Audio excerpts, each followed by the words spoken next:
Conferencias de primera cámara. Los 4 caminos, primera parte. La vida es una serie de acontecimientos o sucesos acompañados de su correspondiente estado de conciencia. Cada uno de nosotros en la búsqueda de la verdad, en la búsqueda de sí mismo, en la búsqueda del camino de la espiritualidad, de la autorrealización, está accionado por causas ocultas impelentes. Podemos diferenciar, en esa búsqueda afanosa de la realización, varios caminos relacionados con diferentes niveles de desarrollo interior. Todos los caminos, más o menos largos, más o menos duros, se esfuerzan por conducir al hombre hacia una misma dirección que es la autorrealización. La realización, la inmortalización, no es una propiedad con la que nacen los seres, pero sí pueden conquistarla. Los caminos son explicados de esta manera. 1. El camino del fakir. 2. El camino del monje. 3. El camino del yogi. 4. El camino recto.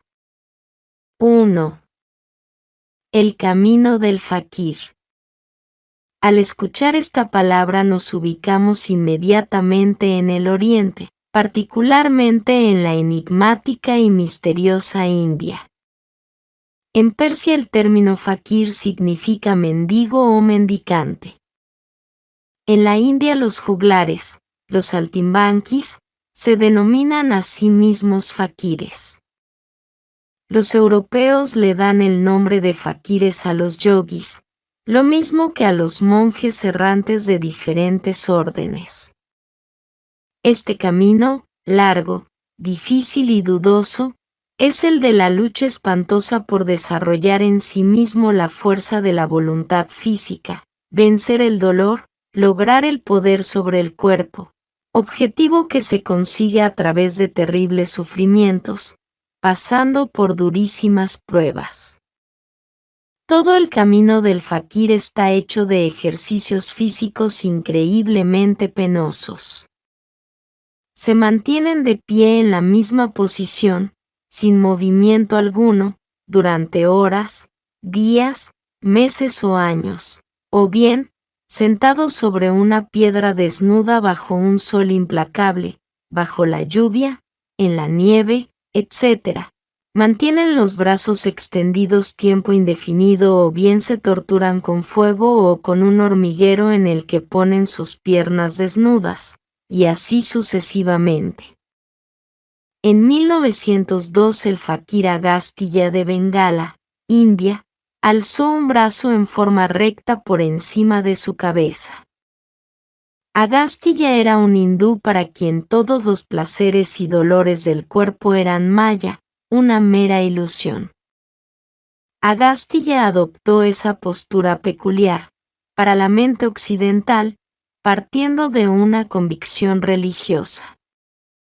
Durante los 3 primeros meses después de haber adoptado esa postura, se experimentan dolores terribles, a menos que uno verdaderamente sea un maestro del poder de la mente sobre la materia.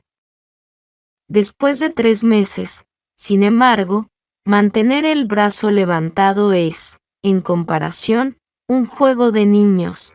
Ya para entonces el miembro está absolutamente rígido, con muy poca o ninguna circulación sanguínea. El brazo de Agastya no cumplía absolutamente función alguna, excepto por la palma donde un pájaro había construido su nido. La articulación del hombro había quedado soldada de tal modo que aun cuando Agastya hubiera querido bajar el brazo, no hubiera podido hacerlo. Ni siquiera la muerte del fakir, ocurrida en 1912, logró que el brazo descendiera a descansar en su costado.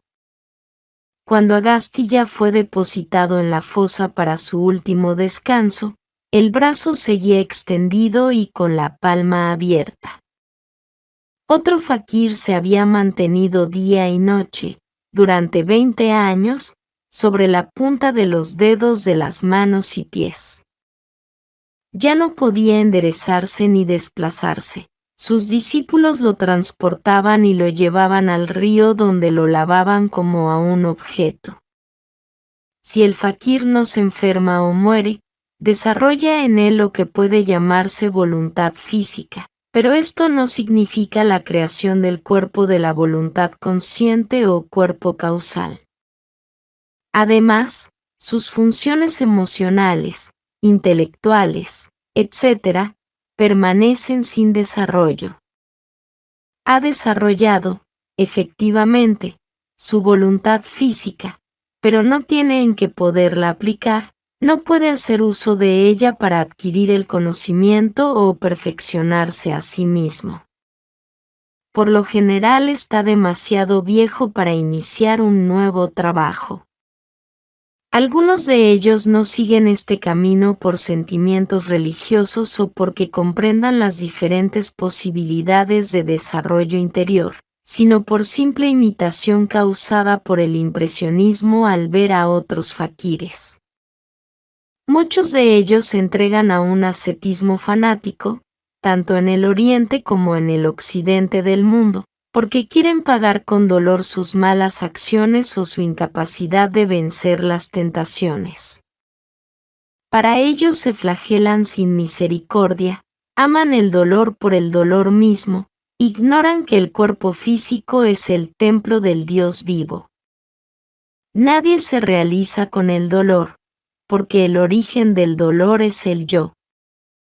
Bien vale la pena, además, comentar lo que al respecto dice el Bhagavad Gita, el Canto del Señor, libro sagrado indostánico.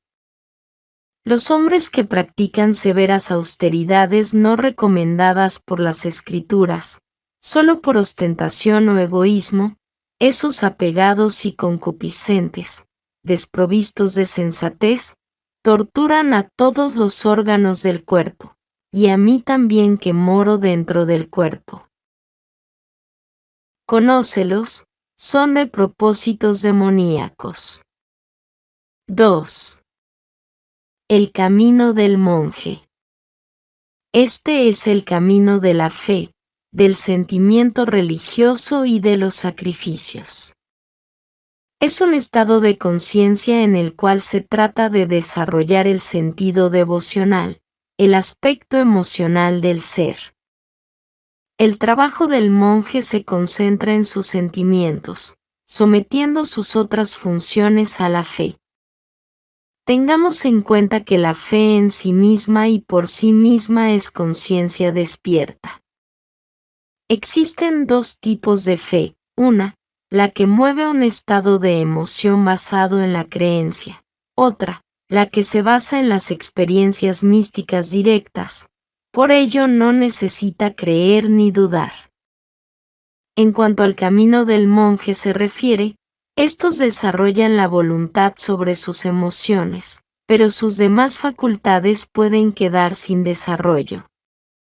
Para que la fe sea un puente seguro hacia la liberación, deben también cultivarse las capacidades físicas e intelectuales, lo que se realizará a base de nuevos sacrificios y austeridades.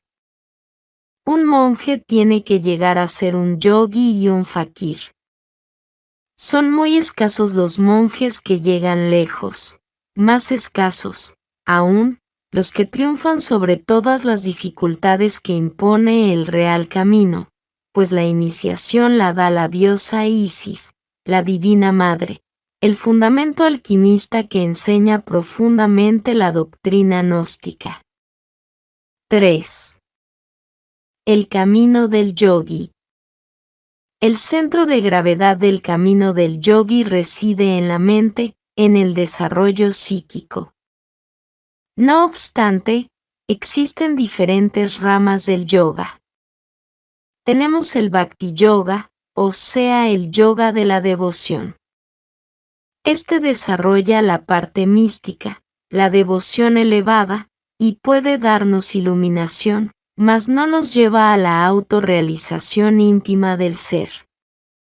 Existe el Jnana Yoga, o sea, el yoga mental.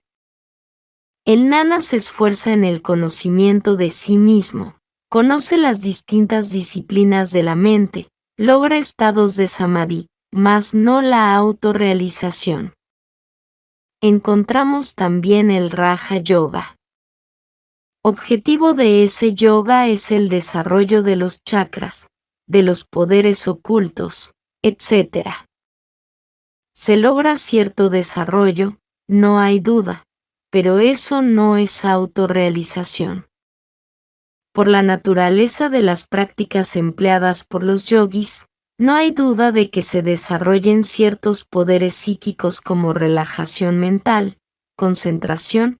Es muy sabido el poder de la telequinesia, es decir, mover objetos a distancia con la fuerza mental, telepatía, poderes hipnóticos, etc.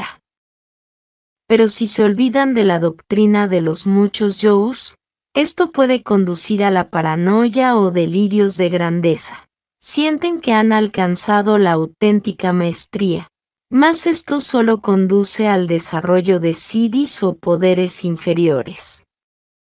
El yogi trabaja en el conocimiento de la dualidad de la mente y no hay duda de que alcanza estados sublimes, pero esto no significa la creación del legítimo cuerpo mental. Existe lo que podríamos llamar Agni Yoga o yoga del fuego interior o Kundalini Yoga. Este nos lleva a las puertas mismas del cuarto camino. 4. El cuarto camino. El cuarto camino engloba a los otros tres. Este camino es la real senda, la senda del filo de la navaja, la doctrina gnóstica. El fakir busca el dominio total sobre lo corporal.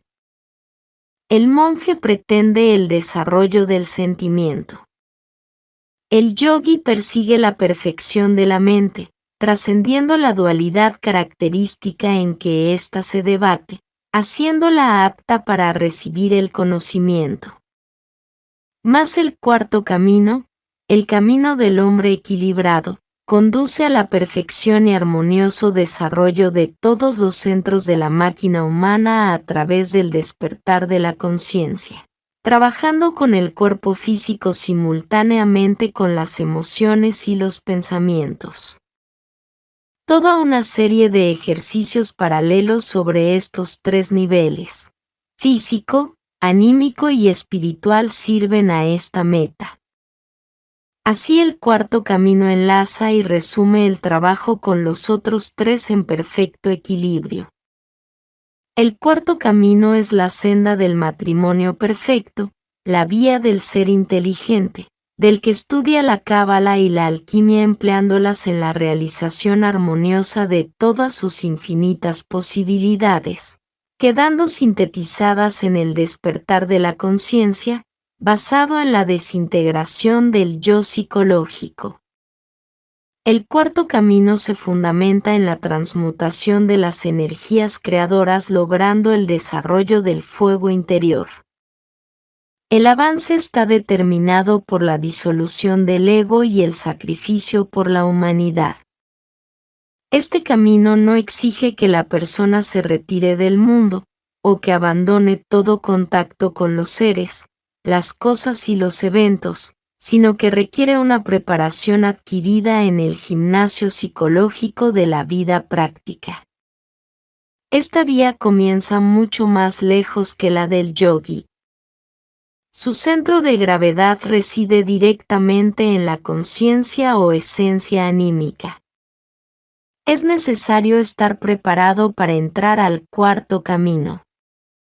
El hombre que quiere seguir este sendero tiene que reunir, en su vida, condiciones favorables al trabajo o, por lo menos, aquellas que no lo hagan imposible, porque es necesario convencerse de que, tanto en la vida exterior como en la interior, ciertas condiciones pueden constituir barreras infranqueables para el cuarto camino.